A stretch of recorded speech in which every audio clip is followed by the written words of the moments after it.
from Ekwabwaima Studio, number 9 Dr. Iset Street, Northridge. This is NewsLine.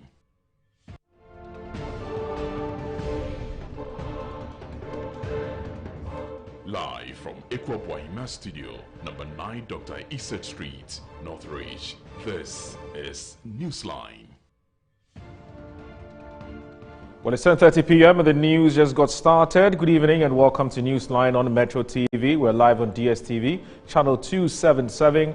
We're also streaming live on Facebook at Metro News and on Twitter at Metro TV GH. I am Moro Awudu. Coming up this evening, Chief Justice Kwesi Enin Yabua denies $5 million bribery allegation. Petition CID to proclaim. We'll bring you more on this story. Also in this bulletin, Dagomba Chief of Ejura urges 3-member committee probing the death of 2 persons during a youth demonstration to work with fairness and expose the circumstances which led to the murder of the 2 protesters.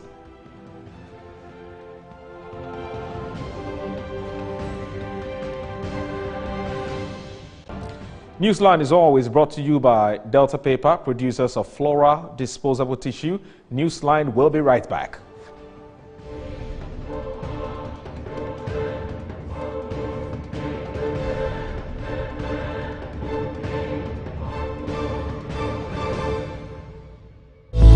Need a little help? Nobody does it better.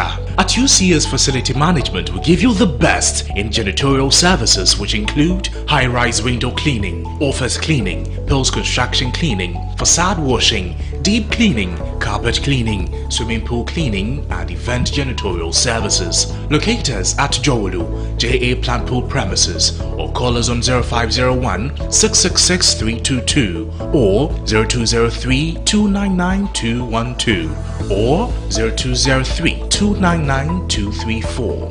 UCS, your property is under our care.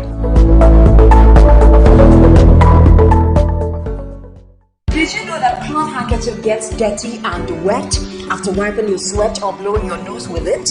Keeping a dirty handkerchief in your pocket or bag is very unhygienic. Reusing it increases your chances of getting sick from germs. That is why I always use Flora disposable handkerchiefs. Flora disposable handkerchiefs is disposable, thus making it a more hygienic option. It's thick and very absorbent. With 10 tissues in a pack, Flora disposable handkerchief is better than a cloth handkerchief.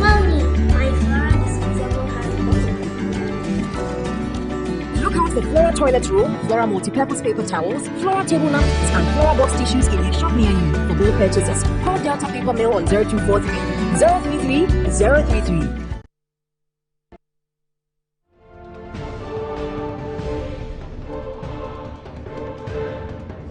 Live from Ekwabwaima Studio, number 9 Dr. Iset Street, Northridge. This is Newsline. Now, welcome back to the program.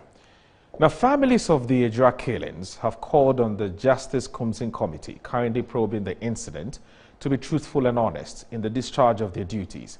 According to them, the committee must proffer appropriate recommendations at the end of the inquiry to ensure justice is served.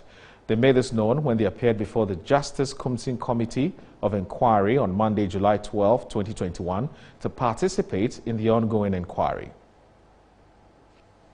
Family members of the 3 persons whose death instigated the forming of the 3-member committee of inquiry on Monday, July 12, appeared to testify before the committee. The 4 persons who appeared before the committee included Abdul Wahab Al-Hassan of the Dagomba Chief of Ejura, Ishaka Abubakar, a brother of the deceased, Nasiru Yusuf, Shahada Wadu, the wife of Ibrahim Muhammad Kaka, and Abdul Wakas Umar. They all pleaded to the committee to ensure justice is served, urging them to be honest, truthful, and precise in their findings and make appropriate recommendations from their findings. These are some of the excerpts of the sitting from the Prempeh Assembly Hall in Kumasi. I saw somebody to escape, but this was after I had left. Okay. Yes, if I may ask, have you complained about seeking justice anywhere, that it's justice that you want, and if justice is not given within a week, basically tell me that this person wants to kill me. But he told me those who warned him to stop posting issues on Facebook, else they will harm him or they will do something. The sit-in is adjourned to Tuesday, July 13, 2021 at 4 noon.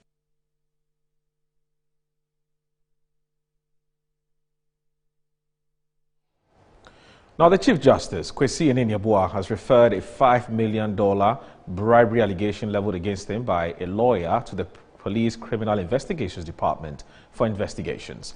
This was contained in a statement signed by the Judicial Secretary, Justice Cynthia Pamela Ado. There's more in the following desk report.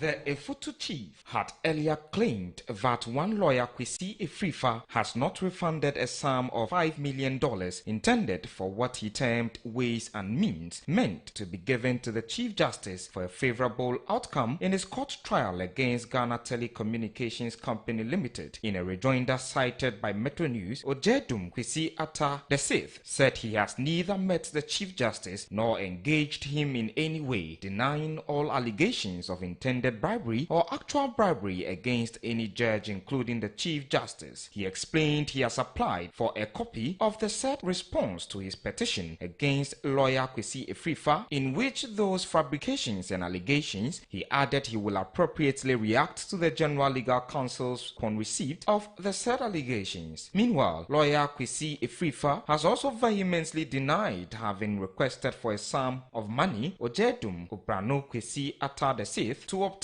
a favorable outcome for him in a suit, noting that Ojedum's boastings of affiliation with government means that he does not need a hapless provincial lawyer like himself to assist him pay a bribe.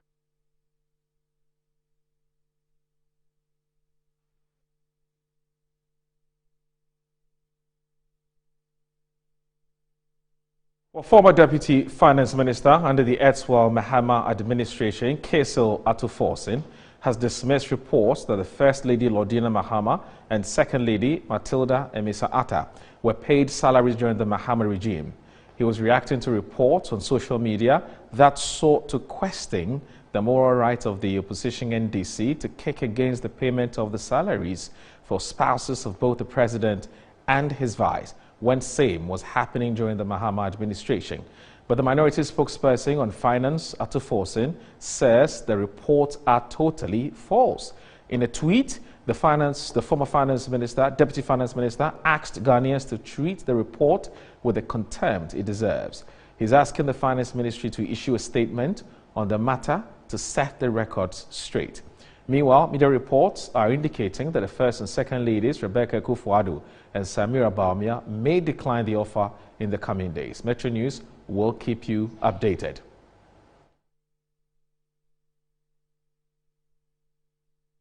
Regional Police MTTD Commander Chief Superintendent William Asante has hinted that the driver of the tipper truck involved in the toll booth accident earlier today will be processed for court if the investigations reveal he was at fault.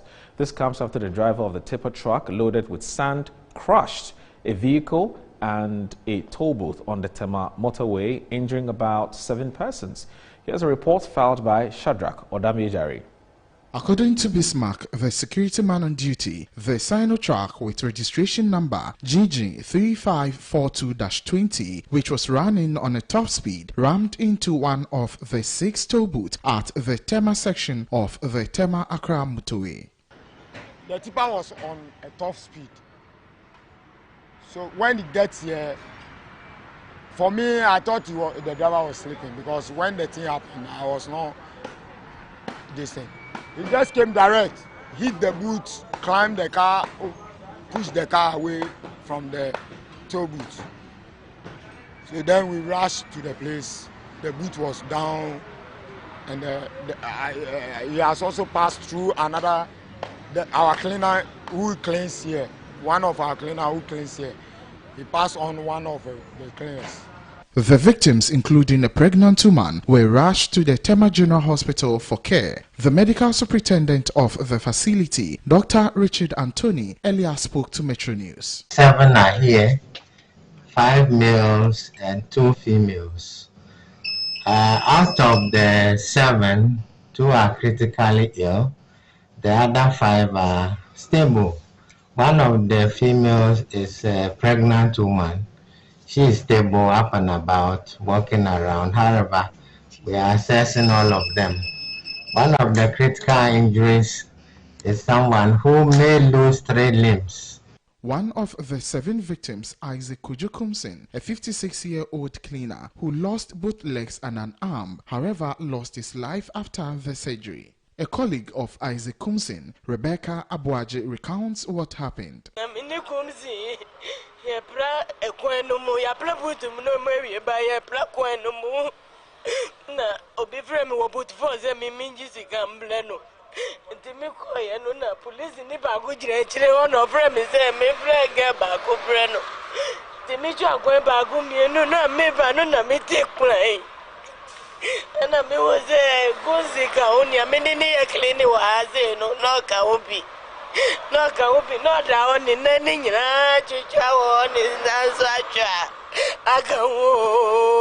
Meanwhile, the Tema Regional Police MTTD Commander, Chief Superintendent William Asante, who was at the scene, said the driver of the truck, who is also receiving treatment, will be processed for court if their investigations reveal he was at fault. Police are searching. No more, investigating.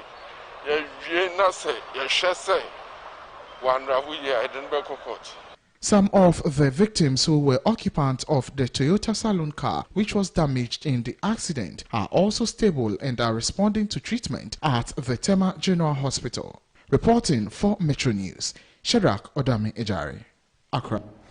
The President, Akufo-Addo, on Monday commissioned the Salaga water supply project and the newly constructed AstroTurf football pitch for residents of Salaga in the Savannah region.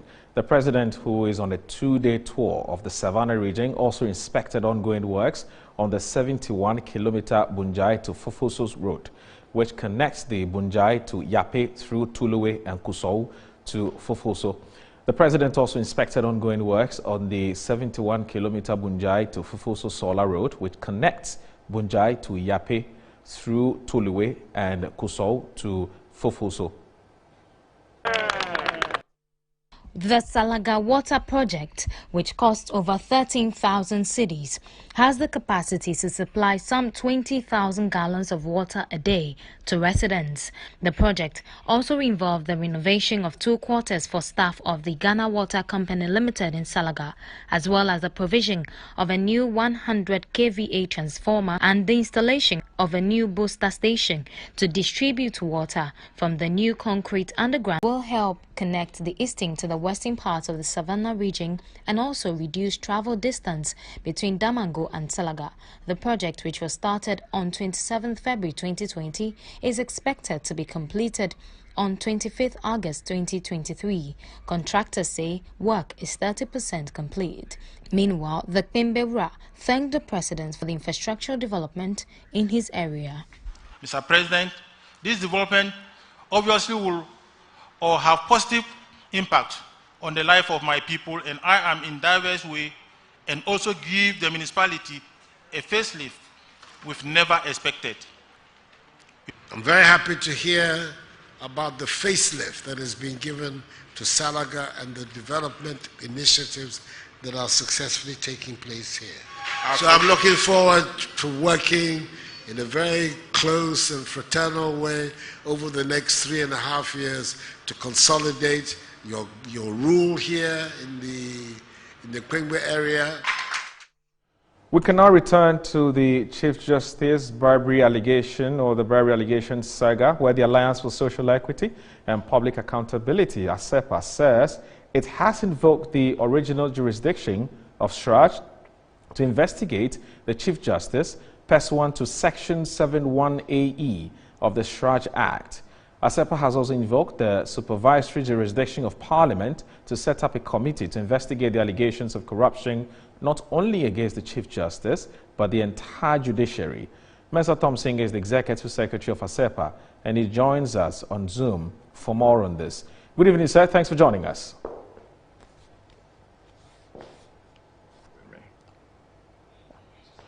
Hello, Mr. Thompson. Can you hear me? Please unmute your microphone so that I can hear you too.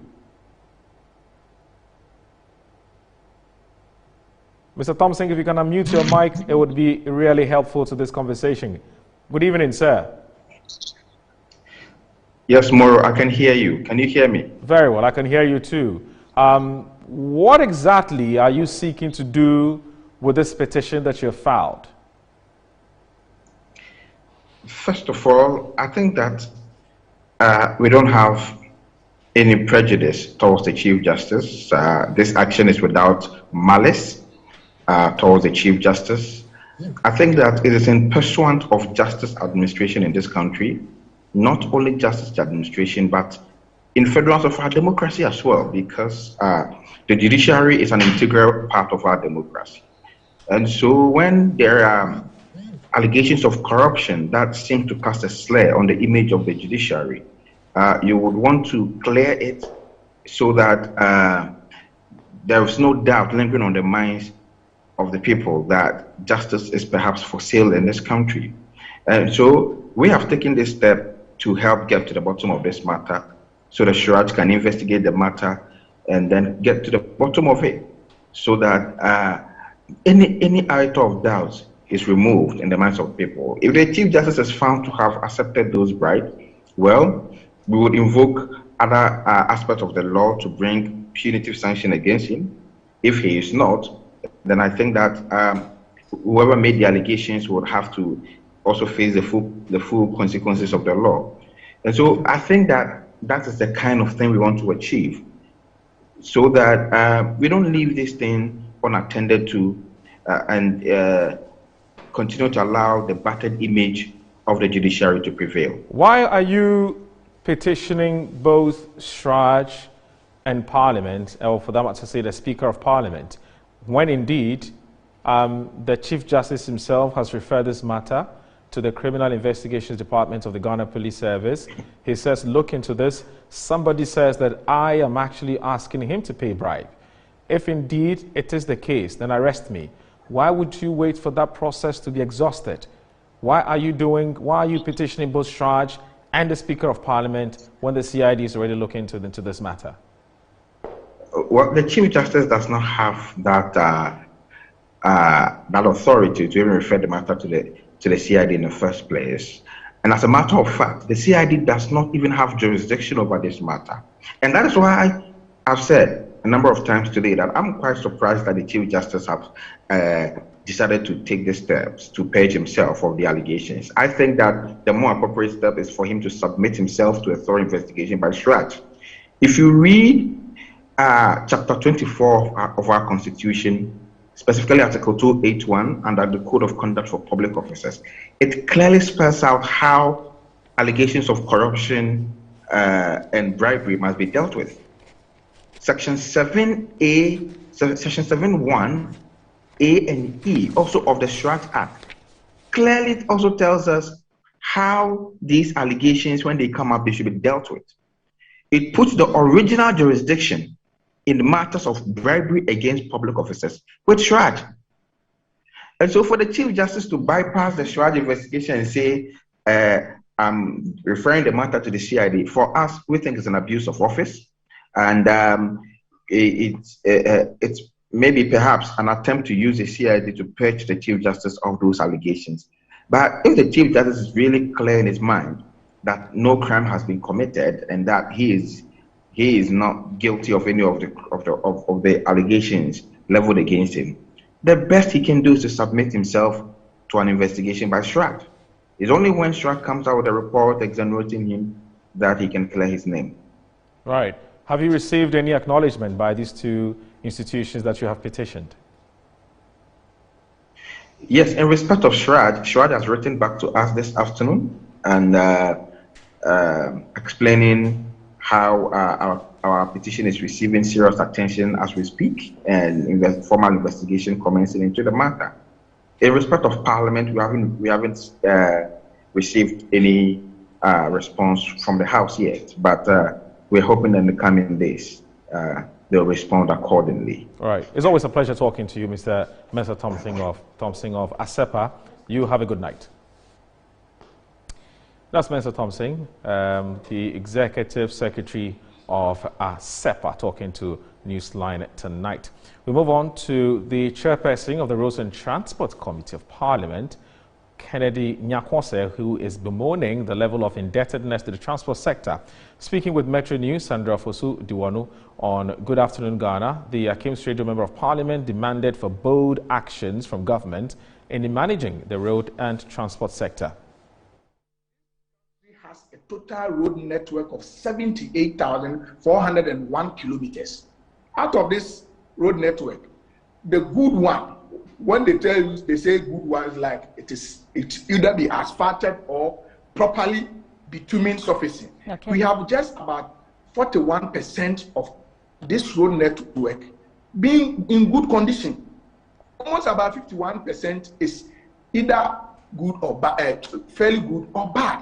But so if you want to fix this fairly good or bad, it means we are talking about 46,000 kilometers of road in this country.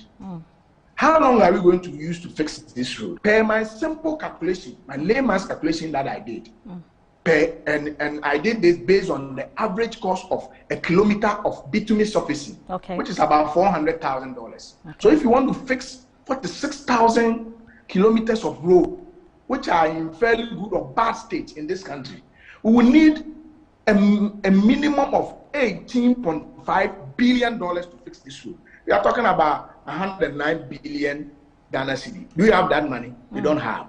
As we speak, the only sources government get money to fix our road that everybody knows is those ones that come from, if it doesn't come from road fund, maybe it's from GOG or ABFE. And these are the money that we are using to which is roughly inadequate. To me, if I am given the opportunity to make a critical decision as to what to do, I'm going to scrap the road-ready renewal fee. I'm going to take off all toll booths from our road and introduce a new, whether to increase the road tax on the fuel levy by a certain pesos, so that I will take the boot out and I will take the road-ready renewal fee out, so that every car, every vehicle in this country will be covered. We'll be contributing a little. If we are able to do this, we'll be raising an additional billion cedis, which we can even leverage on this 1 billion Ghana cedi to go for road bond, because this one will become a fixed and a mainstream revenue that we can use to go for a road bond, not less than $3 billion, to come and fix our road, pay contractors and fix our road. If you are not able to take such a bold decision, you want to. The roofs of the EP Primary School and the Modern Primary in Kpenwe in the whole central constituency have been ripped off by a heavy rainstorm. The Member of Parliament for the area, Benjamin Komla Bodo, who paid a visit to the affected schools, has assured management of the two schools of roofing sheets to ensure academic work resumes. Pupils of the affected classrooms in both schools study at the mercy of the weather. The MP of the area who visited the school to assess the level of damage expressed worry about the lack of attention by the National Disaster Management Organization, NADMO, to alleviate the plight of the student. He assured the affected schools of support with roofing sheets. He called on others to support the school. It has affected the work of the teachers and the pupils. At Kpenwe, you know, they have had to cram themselves 2 classes in 1 classroom. Here, they have again been taken to a temporary site. You have already visited them there. So it's a huge problem. And my concern is that when this thing happened, the authorities of the school invited NADMO to come and look at the damage that has been caused.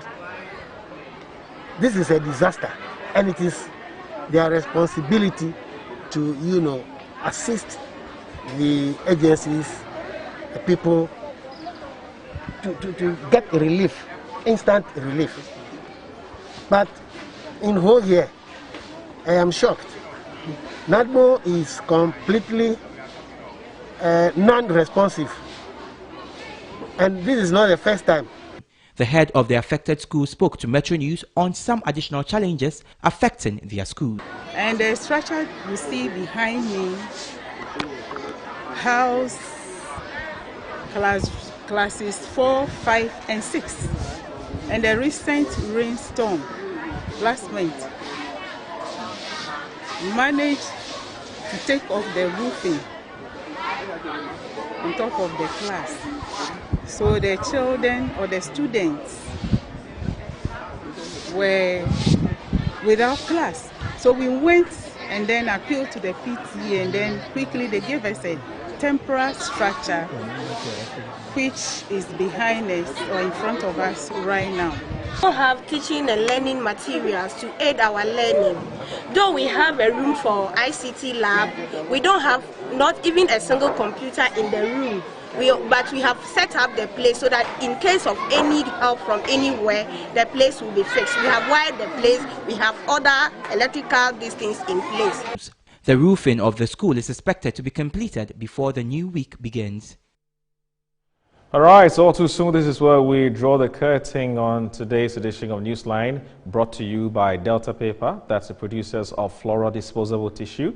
Newsline will be back tomorrow, same time at 10:30. My name is Moro Aldo. A quick recap of the major stories where the Chief Justice, Kwesi Niniabua, denies $5 million bribery allegation, petitions CID to probe claim. Also tonight, Dagomba Chief of Ejira urges 3-member committee probing the death of 2 persons during a youth demonstration to work with fairness and expose the circumstances which led to the murder of the 2 protesters.